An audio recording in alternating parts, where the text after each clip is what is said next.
ओम महालक्ष्मी नमः। आप सभी का हमारे YouTube चैनल पर हार्दिक स्वागत है। आज शुक्रवार का दिन है। शुक्रवार का दिन माता महालक्ष्मी को समर्पित होता है। तो आज हम आपको सुनाएंगे माता महालक्ष्मी की पौराणिक कथा, संतोषी माता की कथा। साथ में सुनेंगे वैभव लक्ष्मी माता की पौराणिक कथा। इन कथाओं को श्रद्धा भक्ति से सुनने मात्र से माता लक्ष्मी की असीम कृपा होती है। साथ ही घर में धन समृद्धि सदैव ही बनी रहती है। इन कथाओं को पूरा अवश्य सुनिएगा। यदि आपको ये कथाएं अच्छी लगें तो कृपया चैनल को लाइक सब्सक्राइब अवश्य करें। तो प्रेम से बोलें, माता महालक्ष्मी की जय हो। सौराष्ट्र में उस समय भद्रश्रवा नाम के राजा थे। वे बड़े पराक्रमी राजा थे। 4 वेद, 6 शास्त्र, 18 पुराणों का उन्हें ज्ञान था। उनकी रानी का नाम सूरत चंद्रिका था। रानी दिखने में सुंदर और सुलक्षणा थी तथा पतिव्रता थी। उन दोनों को 7 पुत्र तथा उसके बाद एक कन्या का वरदान मिला था। कन्या का नाम श्याम बाला था। एक बार महालक्ष्मी जी के मन में आया कि जाकर उस राजा के राजप्रसाद में रहें। इससे राजा को दुगनी धन दौलत की प्राप्ति होगी और वह इस धन दौलत से अपनी प्रजा को और सुख दे पाएगा। गरीब के घर अगर रहे और उसे धन दौलत प्राप्त हो तो वह स्वार्थी की तरह केवल अपने ऊपर ही खर्च करेगा। ये सोचकर श्री महालक्ष्मी जी ने बूढ़ी ब्राह्मण स्त्री का रूप धारण किया। हाथ में लाठी लिए लाठी के सहारे रानी के द्वार तक पहुंची। यद्यपि उन्होंने बूढ़ी औरत का रूप धारण किया था, पर उनके चेहरे पर एक देवी का तेज था। उन्हें देखते ही एक दासी सामने आई। उसने इनका नाम, धाम, काम, धर्म पूछ डाला। वृद्ध ब्राह्मण का रूप धारित माता लक्ष्मी ने कहा, बालिके, मेरा नाम कमला है। मेरे पति का नाम भुवनेश है। हम द्वारिका में रहते हैं। तुम्हारी रानी पिछले जन्म में एक वैश्य की पत्नी थी। वह वैश्य गरीब था। दारिद्र्य के कारण हर रोज घर में झगड़े होते थे तथा उसका पति रोज उसे मारता था। इन बातों से तंग आकर वह घर छोड़कर चली गई तथा वन जंगल में खाली पेट भटकने लगी। उसकी इस दुर्दशा पर मुझे दया आई। तब मैंने उसे सुख संपत्ति देने वाली श्री महालक्ष्मी की कथा सुनाई। मेरे कहने पर उसने श्री महालक्ष्मी का व्रत किया। श्री महालक्ष्मी प्रसन्न हुई। उसकी गरीबी दूर हुई। उसका घर संसार दौलत संतति संपत्ति से भर गया। बाद में पति पत्नी दोनों परलोक सिधारे। लक्ष्मी व्रत करने के कारण वे लक्ष्मी लोक में रहे। उन्होंने जितने साल महालक्ष्मी का व्रत किया उतने हजारों साल उन्हें सुख भोग मिला। इस जन्म में उसका जन्म राजघराने में हुआ है, परंतु वह श्री महालक्ष्मी का व्रत करना भूल गई है। उसे ये याद दिलाने मैं यहाँ आई हूँ। बुढ़िया की बातें सुनकर दासी ने उन्हें प्रणाम किया तथा श्री महालक्ष्मी का व्रत किस तरह किया जाए इस बारे में पूछा। तब बुढ़िया रूप धारण किए हुए श्री महालक्ष्मी माता ने दासी को पूजा की विधि तथा महिमा बताई। इसके बाद वह दासी माता को प्रणाम कर रानी को बताने अंदर चली गई। राजवैभव में रहते हुए रानी को अपने ऐश्वर्य का बहुत घमंड हुआ था। संपत्ति तथा अधिकार की वजह से वह उन्मत्त हो गई थी। दासी द्वारा बताई गई बुढ़िया की बातें सुनकर वह आग बबूला होकर राजद्वार पर आकर बुढ़िया रूपी श्री महालक्ष्मी पर बरस पड़ी।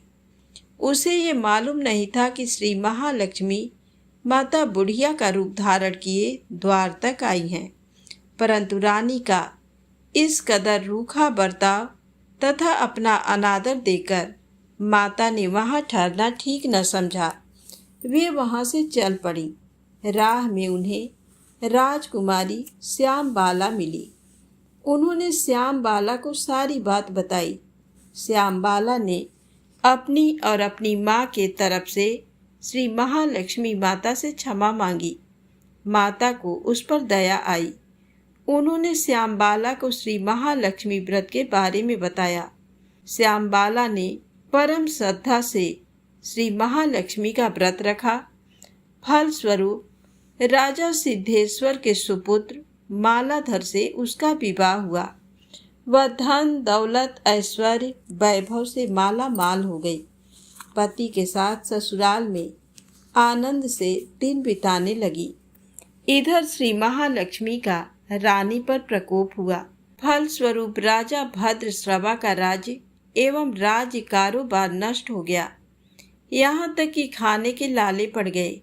ऐसी हालात में एक दिन रानी ने राजा से निवेदन किया, हमारा दामाद इतना बड़ा राजा है, धनवान है, ऐश्वर्यशाली है, क्यों न उसके पास जाएं, अपना हाल उसे बताएं, वह जरूर हमारी मदद करेगा। इस बात पर राजा भद्रश्रवा दामाद के पास रवाना हुए। राज्य में पहुंचकर एक तालाब के किनारे थोड़ी देर विश्राम लेने के लिए ठहरे। तालाब से पानी लेने आते जाते दासियों ने उन्हें देखा। उन्होंने विनम्रता से उनकी पूछताछ की। जब उन्हें ये मालूम हुआ कि वे रानी श्यामबाला के पिता हैं, तो दौड़ते हुए जाकर उन्होंने रानी को सारी बात बताई। रानी ने दासी के हाथ राज परिधान भेजकर बड़े ठाट से उनका स्वागत तथा आदर सत्कार किया, खान पान करवाया। जब वे लौटने लगे तो सोने की मोहरों से भरा घड़ा दिया। राजा भद्रश्रवा जब वापस लौटे तो उन्हें देखकर रानी सूरत चंद्रिका खुश हुई। उन्होंने सोने की मोहरों से भरे घड़े का मुंह खोला, पर हाय भगवान, घड़े में धन के बदले कोयले मिले। यह सब श्री महालक्ष्मी के प्रकोप से हुआ। इस प्रकार दुर्दशा में और कई दिन बीत गए। इस बार रानी स्वयं अपनी कन्या के पास गई। श्यामबाला ने श्री महालक्ष्मी का व्रत किया, पूजा की, अपनी माता से भी व्रत करवाया। इसके बाद रानी अपने घर आई। श्री महालक्ष्मी का व्रत रखने पर उसे फिर से अपना राजपाट, धन दौलत, ऐश्वर्य प्राप्त हुआ। वह फिर से सुख शांति आनंदमय जीवन बिताने लगी। कुछ दिनों के बाद राजकन्या श्यामबाला अपने पिता के घर आई। उसे अपने घर देखकर सूरत चंद्रिका को पुरानी बातें याद आई। यही कि श्यामबाला ने अपने पिता को घड़ा भर कोयला दिया था और उसे तो कुछ भी नहीं दिया था। इसी कारण श्यामबाला को पिता के घर आने पर उसका कोई आदर आतिथ्य नहीं हुआ, बल्कि अनादर हुआ। पर उसने इस बात का बुरा नहीं माना। अपने घर लौटते समय उसने पिता के घर से थोड़ा नमक ले लिया। जब अपने घर पहुंची तब उसके पति ने पूछा, अपने मायके से क्या लाई हो? इस पर उसने जवाब दिया, वहाँ का सार लाई हूँ। पति ने पूछा, इसका मतलब क्या हुआ? श्यामबाला ने कहा, थोड़ा धीरज रखें, सब मालूम हो जाएगा। उस दिन श्यामबाला ने सारा भोजन नमक डाले बिना बनाया और परोसा। पति ने खाना चखा, सारा खाना नमक के बिना था, इसलिए स्वाद नहीं आया। फिर श्यामबाला ने थाली में नमक डाला, इससे सारा भोजन स्वादिष्ट लगने लगा। तब श्यामबाला ने पति से कहा, यही है वह मायके से लाया हुआ सार। पति को उसकी बात सही लगी। फिर वह दोनों हंसी मजाक करते हुए भोजन करने लगे। कहा गया है कि इस तरह जो कोई श्रद्धा भाव से श्री महालक्ष्मी की पूजा करे उसे माता की कृपा प्राप्त होती है, सुख संपत्ति शांति प्राप्त होती है, सभी मनोकामनाएं पूरी होती हैं। परंतु ये सब प्राप्त होने पर माता की पूजा को भूलना नहीं चाहिए। इस तरह श्री महालक्ष्मी की महिमा भक्तों की मनोकामना पूरी करती है। तो प्रेम से बोले, माता महालक्ष्मी की जय हो। अब आइए सुने संतोषी माता की पौराणिक कथा। शुक्रवार के दिन माँ संतोषी का व्रत पूजन किया जाता है। इस पूजा के दौरान माता की आरती, पूजन तथा अंत में माता की कथा सुनी जाती है। आइए जानते हैं शुक्रवार के दिन की जाने वाली संतोषी माता व्रत कथा। एक बुढ़िया थी, उसके 7 बेटे थे। 6 कमाने वाले थे जबकि एक निकम्मा था। बुढ़िया 6 बेटों की रसोई बनाती, भोजन कराती और उनसे जो कुछ जूठन बचता वह 7वें को देती। एक दिन वह पत्नी से बोला, देखो मेरी माँ को मुझ पर कितना प्रेम है। वह बोली, क्यों नहीं, सबका जूठा जो तुमको खिलाती हैं। वो बोला, ऐसा नहीं हो सकता है, मैं जब तक आँखों से ना देख लूँ मान नहीं सकता। बहू हंसकर बोली, देख लोगे तब तो मानोगे। कुछ दिन बाद त्योहार आया। घर में 7 प्रकार के भोजन और चूरमे के लड्डू बने। वह जांचने को सिर दुखने का बहाना कर पतला वस्त्र सिर पर ओढ़े रसोई घर में सो गया। वह कपड़े में से सब देखता रहा। 6 भाई भोजन करने आए। उसने देखा माँ ने उनके लिए सुंदर आसन बिछा नाना प्रकार की रसोई परोसी और आग्रह करके उन्हें जिमाया। वह देखता रहा। 6 भाई भोजन करके उठे तब माँ ने उनकी जूठी थालियों में से लड्डुओं के टुकड़े उठाकर एक लड्डू बनाया। जूठन साफ कर बुढ़िया माँ ने उसे पुकारा, बेटा 6 भाई भोजन कर गए, अब तू ही बाकी है, उठ, तू कब खाएगा। वह कहने लगा, माँ मुझे भोजन नहीं करना, मैं अब परदेश जा रहा हूँ। माँ ने कहा, कल जाता हो तो आज चला जा। वह बोला, हाँ आज ही जा रहा हूँ। ये कहकर वह घर से निकल गया। चलते समय पत्नी की याद आ गई। वह गौशाला में कंडे थाप रही थी। वहाँ जाकर बोला, हम जावे परदेश आवेंगे कुछ काल, तुम रहियो संतोष से धर्म आपनो पाल। वह बोली, जाओ पिया आनंद से हमरो सोच हटाए, राम भरोसे हम रहे ईश्वर तुम्हें सहाय। 2 निशानी आपनी देख धरूं मैं धीर, सुधिमत हमरी बिसारियो रखियो मन गंभीर। वह बोला, मेरे पास तो कुछ नहीं, ये अंगूठी है सो ले और अपनी कुछ निशानी मुझे दे। वह बोली, मेरे पास क्या है, ये गोबर भरा हाथ है। ये कहकर उसकी पीठ पर गोबर के हाथ की थाप मार दी। वह चल दिया। चलते चलते दूर देश पहुंचा। वहाँ एक साहूकार की दुकान थी। वहाँ जाकर कहने लगा, भाई मुझे नौकरी पर रख लो।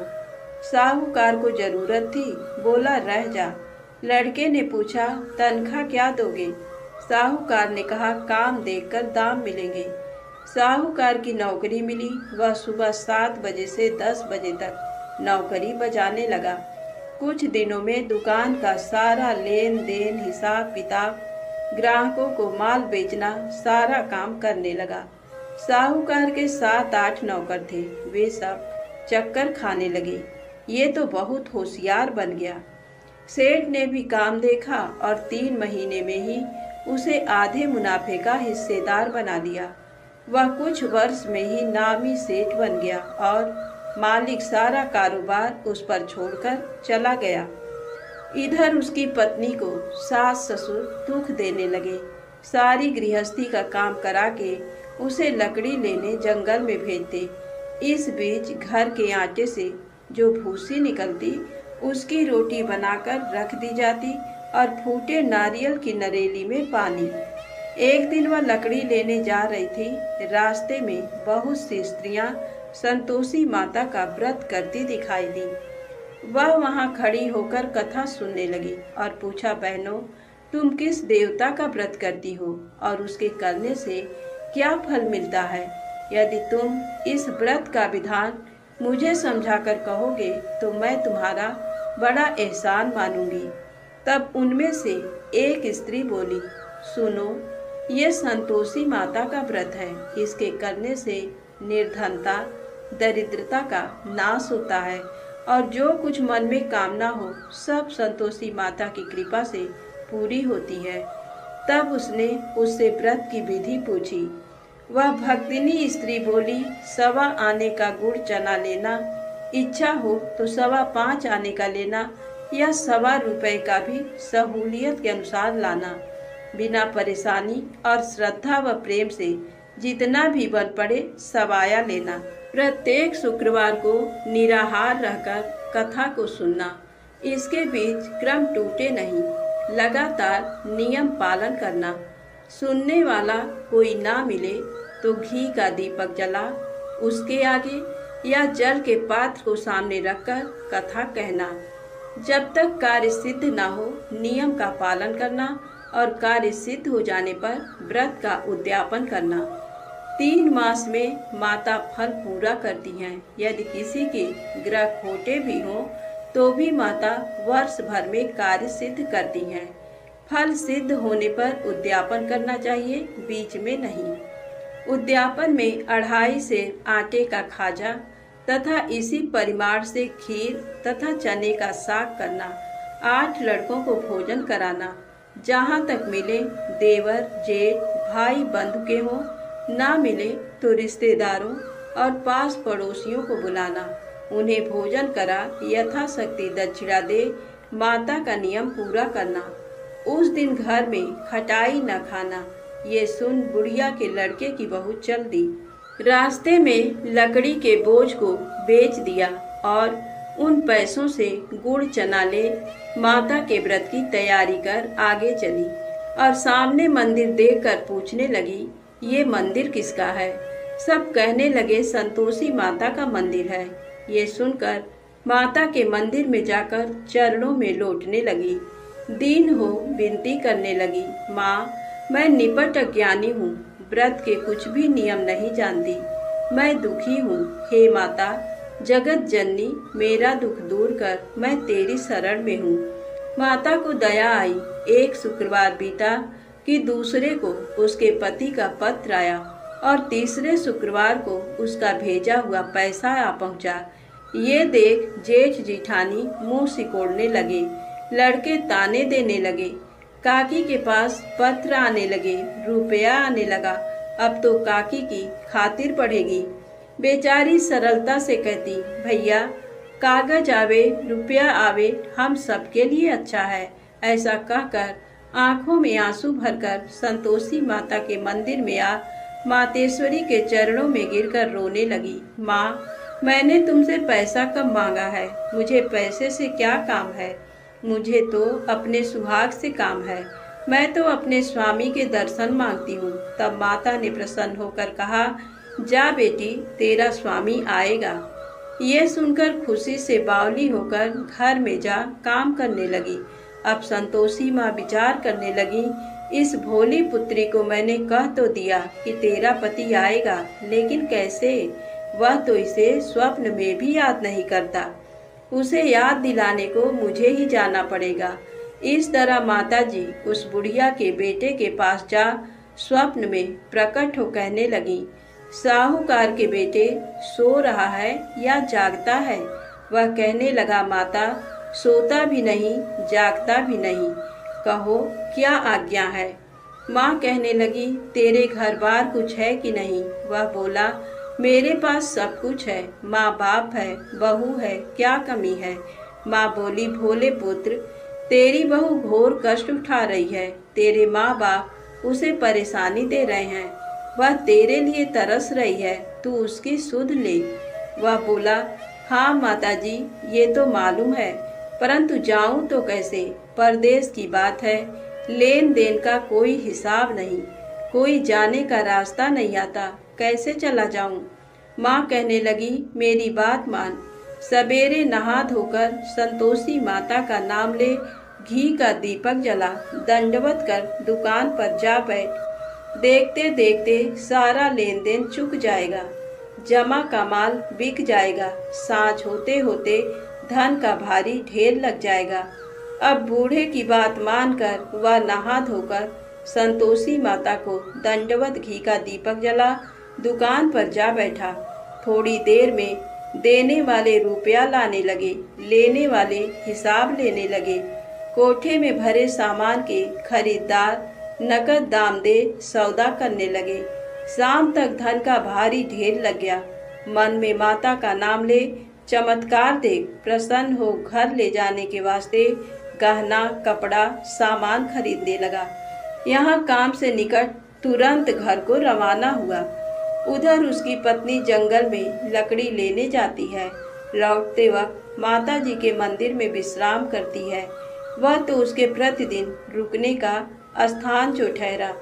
धूल उड़ती देख वह माता से पूछती है, हे माता, ये धूल कैसे उड़ रही है? माता कहती है, हे पुत्री, तेरा पति आ रहा है। अब तू ऐसा कर, लकड़ियों के 3 बोझ बना ले। एक नदी के किनारे रख और दूसरा मेरे मंदिर पर और तीसरा अपने सिर पर। तेरे पति को लकड़ियों का गट्ठर देख मोह पैदा होगा। वह यहाँ रुकेगा, नाश्ता पानी खाकर माँ से मिलने जाएगा। तब तुम लकड़ियों का बोझ उठाकर जाना और चौक में गट्ठर डालकर जोर से आवाज लगाना, लो सासू जी, लकड़ियों का गट्ठर लो, भूसी की रोटी दो, नारियल के खोपड़े में पानी दो, आज मेहमान कौन आया है। माता जी से बहुत अच्छा कहकर वह प्रसन्न मन से लकड़ियों के 3 गट्ठर बनाई। एक नदी के किनारे पर और एक माता जी के मंदिर पर रखा। इतने में मुसाफिर आ पहुंचा। सूखी लकड़ी देख उसकी इच्छा उत्पन्न हुई कि हम यहीं पर विश्राम करें और भोजन बनाकर खा पीकर गांव जाएं। इसी तरह रुककर भोजन बना, विश्राम करके गांव को गया। सबसे प्रेम से मिला। उसी समय सिर पर लकड़ी का गट्ठर लिए वह उतावली सी आती है। लकड़ियों का भारी बोझ आंगन में डालकर जोर से 3 आवाज देती है, लो सासू जी, लकड़ियों का गट्ठर लो, भूसी की रोटी दो, आज मेहमान कौन आया है। ये सुनकर उसकी सास बाहर आकर अपने दिए हुए कष्टों को भुलाने हेतु कहती है, बहू ऐसा क्यों कहती है, तेरा मालिक ही तो आया है। आ बैठ, मीठा भात खा, भोजन कर, कपड़े गहने पहन। उसकी आवाज़ सुन उसका पति बाहर आता है। अंगूठी देख व्याकुल हो जाता है। माँ से पूछता है, माँ ये कौन है। माँ बोली, बेटा ये तेरी बहू है। जब से तू गया है तब से सारे गांव में भटकती फिरती है। घर का काम काज कुछ करती नहीं, 4 पहर आकर खा जाती है। वह बोला, ठीक है माँ, मैंने इसे भी देखा और तुम्हें भी। अब दूसरे घर की ताली दो, उसमें रहूँगा। माँ बोली, ठीक है, जैसी तेरी मर्जी। तब वह दूसरे मकान की तीसरी मंजिल का कमरा खोल सारा सामान जमाया। एक दिन में राजा के महल जैसा ठाट बाट बन गया। अब क्या था, बहुत सुख भोगने लगी। इतने में शुक्रवार आया। उसने अपने पति से कहा, मुझे संतोषी माता के व्रत का उद्यापन करना है। पति बोला, खुशी से कर लो। वह उद्यापन की तैयारी करने लगी। जिठानी के लड़कों को भोजन के लिए कहने गई। उन्होंने मंजूर किया, परंतु पीछे से जिठानी ने अपने बच्चों को सिखाया, देखो भोजन के समय खटाई मांगना, जिससे उसका उद्यापन पूरा ना हो। लड़के जीवने आए, खीर खाना पेट भर खाया, परंतु बाद में खाते ही कहने लगे, हमें खटाई दो, खीर खाना हमको नहीं भाता, देखकर अरुचि होती है। वह कहने लगी, भाई खटाई किसी को नहीं दी जाएगी, ये तो संतोषी माता का प्रसाद है। लड़के उठ खड़े हुए, बोले, पैसा लाओ। भोली बहू कुछ जानती नहीं थी, उन्हें पैसे दे दिए। लड़के उसी समय हट करके इमली खटाई ले खाने लगे। ये देखकर बहू पर माता जी ने कोप किया। राजा के दूत उसके पति को पकड़कर ले गए। जेठ जेठानी मनमाने वचन कहने लगे, लूट लूट कर धन इकट्ठा कर लाया है, अब सब मालूम पड़ जाएगा जब जेल की मार खाएगा। बहू से ये सहन नहीं हुए। रोती हुई माता जी के मंदिर गई, कहने लगी, हे माता, तुमने क्या किया। हंसाकर अब भक्तों को रुलाने लगी। माता बोली, बेटी तूने उद्यापन करके मेरा व्रत भंग किया है। वह कहने लगी, माता मैंने कुछ अपराध किया है। मैंने तो भूल से लड़कों को पैसे दे दिए थे। मुझे क्षमा करो। मैं फिर से तुम्हारा उद्यापन करूंगी। माँ बोली, अब भूल मत करना। वह कहती है, अब भूल नहीं होगी। अब बतलाओ वे कैसे आवेंगे। माँ बोली, जा पुत्री, तेरा पति तुझे रास्ते में आता मिलेगा। वह निकली, राह में पति आता मिला। वह पूछी, कहाँ गए थे। वह कहने लगा, इतना धन जो कमाया है उसका टैक्स राजा ने मांगा था, वह भरने गया था। वह प्रसन्न हो बोली, भला हुआ, अब घर को चलो। कुछ दिन बाद फिर शुक्रवार आया। वह बोली, मुझे फिर माता का उद्यापन करना है। पति ने कहा, करो। बहू फिर जेठ के लड़कों को भोजन को कहने गई। जेठानी ने एक दो बातें सुनाई और सब लड़कों को सिखाने लगी, तुम सब लोग पहले ही खटाई मांगना। लड़के भोजन से पहले कहने लगे, हमें खीर नहीं खानी, हमारा जी बिगड़ता है, कुछ खटाई खाने को दो। वह बोली, खटाई किसी को नहीं मिलेगी, आना हो तो आओ। वह ब्राह्मण के लड़के लाकर भोजन कराने लगी। यथाशक्ति दक्षिणा की जगह एक एक फल उन्हें दिया। संतोषी माता प्रसन्न हुई। माता की कृपा होते ही 9वें मास में उसके चंद्रमा के समान सुंदर पुत्र प्राप्त हुआ। पुत्र को पाकर प्रतिदिन माता जी के मंदिर को जाने लगी। माँ ने सोचा, ये रोज आती है, आज क्यों न इसके घर चलूं। ये विचार कर माता ने भयानक रूप बनाया। गुड़ चने से सना मुख, ऊपर सूंड के समान होंठ, उस पर मक्खियां भिन भिन कर रही थी। देहली पर पैर रखते ही उसकी सास चिल्लाई, देखो रे, कोई चुड़ैल डाकनी चली आ रही है, लड़कों इसे भगाओ, नहीं तो किसी को खा जाएगी। लड़के भगाने लगे, चिल्लाकर खिड़की बंद करने लगे। बहू रोशनदान में से देख रही थी, प्रसन्नता से पगली बन चिल्लाने लगी, आज मेरी माता जी मेरे घर आई हैं। वह बच्चे को दूध पीने से हटाती है, इतने में सास का क्रोध फट पड़ा। वह बोली, क्या उतावली हुई है। बच्चे को पटक दिया। इतने में माँ के प्रताप से लड़के ही लड़के नजर आने लगे। वह बोली, माँ, मैं जिसका व्रत करती हूँ ये संतोषी माता है। सबने माता जी के चरण पकड़ लिए और विनती कर कहने लगे, हे माता, हम मूर्ख हैं, अज्ञानी हैं, तुम्हारे व्रत की विधि हम नहीं जानते। व्रत भंग कर हमने बड़ा अपराध किया है। जग माता, आप हमारा अपराध क्षमा करो। इस प्रकार माता प्रसन्न हुई। बहू को प्रसन्न हो, जैसा फल दिया वैसा माता सबको दे। जो पढ़े उसका मनोरथ पूर्ण हो, जो कहानी को सुने उसका मनोरथ पूर्ण हो। बोलो संतोषी माता की जय हो। अब आइए सुने वैभव लक्ष्मी माता की पौराणिक कथा। धन के लिए माँ लक्ष्मी की पूजा का विधान है, लेकिन माँ लक्ष्मी के वैभव लक्ष्मी स्वरूप की पूजा का विशेष महत्व माना गया है। ये व्रत शुक्रवार के दिन रखा जाता है। ये व्रत स्त्री ही नहीं बल्कि पुरुष भी रख सकते हैं। इस व्रत से व्रती की सभी मनोकामनाएं पूरी होती हैं, सुख समृद्धि और सौभाग्य में वृद्धि होती है। आइए जानते हैं माता महालक्ष्मी की पौराणिक व्रत कथा। किसी शहर में लाखों लोग रहते थे। सभी अपने अपने कामों में व्यस्त रहते थे। किसी को किसी की परवाह नहीं थी। भजन कीर्तन, भक्तिभाव, दया माया, परोपकार जैसे संस्कार कम हो गए। शहर में बुराइयां बढ़ गई थी। शराब, जुआ, रेस, व्यभिचार, चोरी, डकैती वगैरह बहुत से गुनाह शहर में होते थे। इनके बावजूद शहर में कुछ अच्छे लोग भी रहते थे। ऐसे ही लोगों में शीला और उनके पति की गृहस्थी मानी जाती थी। शीला धार्मिक प्रवृत्ति की और संतोषी स्वभाव वाली थी। उनका पति भी विवेकी और सुशील था। शीला और उसका पति कभी किसी की बुराई नहीं करते थे और प्रभु भजन में अच्छी तरह समय व्यतीत कर रहे थे। शहर के लोग उनकी गृहस्थी की सराहना करते थे। देखते ही देखते समय बदल गया।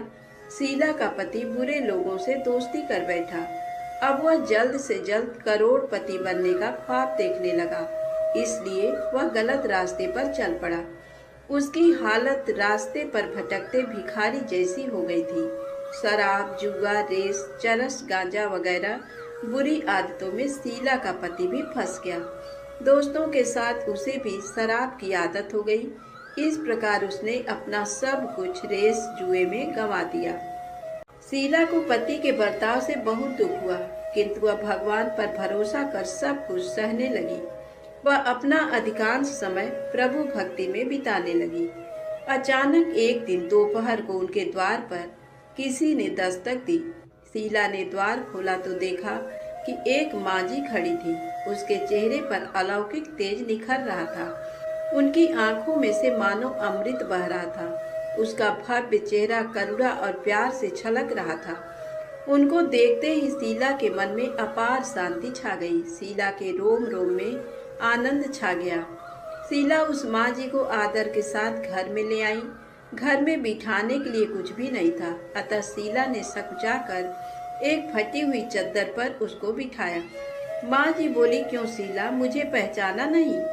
हर शुक्रवार को लक्ष्मी जी के मंदिर में भजन कीर्तन के समय मैं भी वहाँ आती हूँ। इसके बावजूद शीला कुछ समझ नहीं पा रही थी। फिर माँ जी बोली, तुम बहुत दिनों से मंदिर नहीं आई, अतः मैं तुम्हें देखने चली आई। माँ जी के प्रति प्रेम भरे शब्दों से शीला का हृदय पिघल गया। उसकी आंखों में आंसू आ गए और वह बिलक बिलक कर रोने लगी। माँ जी ने कहा, बेटी, सुख और दुख तो धूप और छांव जैसे होते हैं। धैर्य रखो बेटी, मुझे तेरी सारी परेशानी बता। माँ जी के व्यवहार से शीला को काफी सब्र मिला और सुख की आस में उसने माँ जी को अपनी सारी कहानी कह सुनाई। कहानी सुनकर माँ जी ने कहा, कर्म की गति न्यारी होती है। हर इंसान को अपने बुरे कर्म भुगतने ही पड़ते हैं, इसलिए तू चिंता मत कर। अब तू कर्म भुगत चुकी है, अब तुम्हारे सुख के दिन अवश्य आएंगे। तू तो माँ लक्ष्मी जी की भक्त है। माँ लक्ष्मी जी तो प्रेम और करुणा के अवतार हैं। वे अपने भक्तों पर हमेशा ममता रखती हैं, इसलिए तू धैर्य रखकर माँ लक्ष्मी जी का व्रत कर, इससे सब कुछ ठीक हो जाएगा। शीला के पूछने पर माँ जी ने उसे व्रत की सारी विधि भी बताई। माँ जी ने कहा, बेटी, माँ लक्ष्मी जी का व्रत बहुत सरल है। उसे वरद लक्ष्मी व्रत या वैभव लक्ष्मी व्रत कहा जाता है। ये व्रत करने वाले की सब मनोकामना पूर्ण होती है। वह सुख, संपत्ति और दया प्राप्त करता है। शीला ये सुनकर आनंदित हो गई। शीला ने संकल्प करके आंखें खोली तो सामने कोई नहीं था। ये विस्मित हो गई कि माँ जी कहाँ चली गई। शीला को तत्काल ये समझते देर न लगी कि माँ जी और कोई नहीं, साक्षात लक्ष्मी जी ही थी। दूसरे दिन शुक्रवार था। सवेरे स्नान करके स्वच्छ कपड़े पहनकर शीला ने माँ जी द्वारा बताई विधि से पूरे मन से व्रत किया। आखिरी में प्रसाद वितरण हुआ। ये प्रसाद पहले पति को खिलाया। प्रसाद खाते ही पति के स्वभाव में फर्क पड़ गया। उस दिन उसने शीला को मारा नहीं, सताया भी नहीं। शीला को बहुत आनंद हुआ।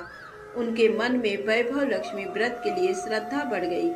शीला ने पूर्ण श्रद्धा भक्ति से 21 शुक्रवार तक वैभव लक्ष्मी व्रत किया। 21वें शुक्रवार को माँ जी के कहे मुताबिक उद्यापन विधि करके 7 स्त्रियों को वैभव लक्ष्मी व्रत की 7 पुस्तकें उपहार में दी। फिर माता जी के धन लक्ष्मी स्वरूप की छवि को वंदन करके भाव से मन ही मन प्रार्थना करने लगी। हे माँ धन लक्ष्मी, मैंने आपका वैभव लक्ष्मी व्रत करने की मन्नत मानी थी। ये व्रत आज पूर्ण किया है। हे माँ, मेरी हर विपत्ति दूर करो, हमारा सबका कल्याण करो। जिसे संतान न हो उसे संतान देना, सौभाग्यवती स्त्री का सौभाग्य अखंड रखना, कुंवारी लड़की को मनभावन पति देना।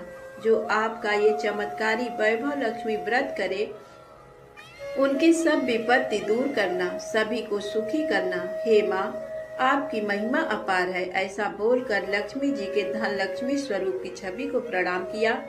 व्रत के प्रभाव से शीला का पति अच्छा आदमी बन गया और कड़ी मेहनत करके व्यवसाय करने लगा। उसने तुरंत शीला के गिरवी रखे गहने छुड़ा लिए। घर में धन की बाढ़ सी आ गई। घर में पहले जैसी सुख शांति छा गई। वैभव लक्ष्मी व्रत का प्रभाव देखकर मोहल्ले की दूसरी स्त्रियां भी विधि पूर्वक वैभव लक्ष्मी व्रत करने लगी। वैभव लक्ष्मी व्रत 7, 11 या 21 जितने भी शुक्रवारों की मन्नत मांगी हो उसने शुक्रवार तक ये व्रत पूरी श्रद्धा तथा भावना के साथ करना चाहिए। आखिरी शुक्रवार को इसका शास्त्रीय विधि के अनुसार उद्यापन करना चाहिए। आखिरी शुक्रवार को प्रसाद के लिए खीर बनानी चाहिए। जिस प्रकार हर शुक्रवार को हम पूजन करते हैं वैसे ही करना चाहिए। पूजन के बाद माँ के सामने एक श्रीफल फोड़ें, फिर कम से कम 7 कुमारी कन्याओं या सौभाग्यशाली स्त्रियों को कुमकुम का तिलक लगाकर माँ वैभव लक्ष्मी व्रत कथा की पुस्तक की एक एक प्रति उपहार में देनी चाहिए और सबको खीर का प्रसाद देना चाहिए। इसके बाद माँ लक्ष्मी जी को श्रद्धा सहित प्रणाम करना चाहिए। फिर माता जी के धन लक्ष्मी स्वरूप की छवि को वंदन करके भाव से मन ही मन प्रार्थना करें। हे माँ धन लक्ष्मी, मैंने आपका वैभव लक्ष्मी व्रत करने की मन्नत मांगी थी। ये व्रत आज पूर्ण किया है। हे माँ, हमारी जो मनोकामना हो अपने मन में बोलें। मनोकामना पूर्ण करो, हमारी हर विपत्ति दूर करो, हमारा सबका कल्याण करो। जिसे संतान ना हो उसे संतान देना, सौभाग्यवती स्त्री का सौभाग्य अखंड रखना, कुंवारी लड़की को मनभावन पति देना और जो आपका ये चमत्कारी वैभव लक्ष्मी व्रत करे उनकी सब विपत्ति दूर करना, सभी को सुखी करना। हे माँ, आपकी महिमा अपार है, आपकी जय हो। ऐसा बोलकर लक्ष्मी जी के धन लक्ष्मी स्वरूप की छवि को प्रणाम करें। धन्यवाद। जय माता दी। वीडियो पसंद आए तो कृपया मेरे चैनल को लाइक सब्सक्राइब अवश्य करें।